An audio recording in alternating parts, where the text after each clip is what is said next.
Hello Cape Town, South Africa. My name is John Higgins. I came over to enjoy FanCon 2019. I'm looking forward to meeting more people over the next couple of days, and I was very pleased to be asked. Watchmen is a very important part of my life because it's basically the start of my comics career.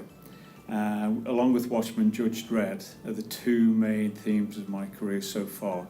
I've been involved with Watchmen since 1986, and one of the things that I could not have believed in 1986 to think I'd still be talking about Watchmen 35 years later. I started work for 2000 AD in 1997. I was a fan and I sent in a fan piece of illustration, and they used that on the cover the very first year.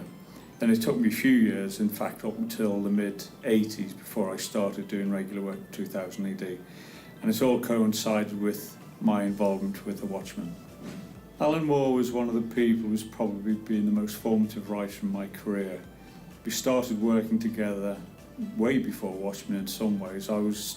They have a tryout for 2000 AD called Future Shocks, and Alan had been tried out as a new writer in the early 80s, and I was being tried out as a new artist. So we collaborated on a number of Future Shocks, and Alan's Future Shocks, compared to the other scripts I was receiving for the same series, were always more humorous. They had a bit more edge to them, and he could manage to fit so much story within a very short space of time.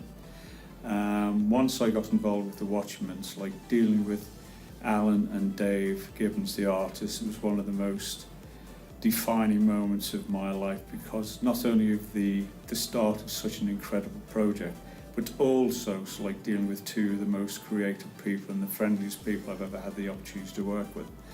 I worked more closely with Dave in those particular days because we lived very close together. But Alan was around constantly. We always bumped into him when we went to conventions.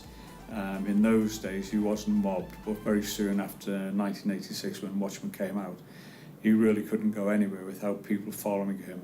And for Alan, the last straw that broke his particular back going to conventions was when he did a very long signing session. Then he went off to the loo, to the toilet, and 10 fans followed him. So while he was standing there relieving himself, the fans decided to ask him for an autograph. At that particular point, he decided maybe cons weren't his thing anymore. FanCon was one of the first con I've been to this year, and the thing that I've enjoyed most. When we decided to do cons, we were very fortunate in the fact that we were invited all around the world. Cons are great because you have the opportunity to meet the fans and actually see the people who buy our product, and who've been following certainly me for 30, 40 years.